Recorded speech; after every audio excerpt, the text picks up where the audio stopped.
privilege, spiritual uniqueness we see happening in the church, and from obviously flawed people.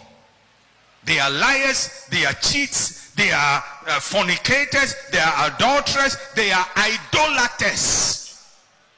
That means they are practicing idol worship, fetishism in the church. So you see that this man has no discipline, has no moral compass, has no real integrity, but God is using his strength.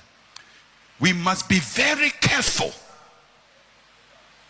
Pentecostals and charismatics, when you see people supposedly used by God, but who have obvious, clearly character flaws. Character flaws.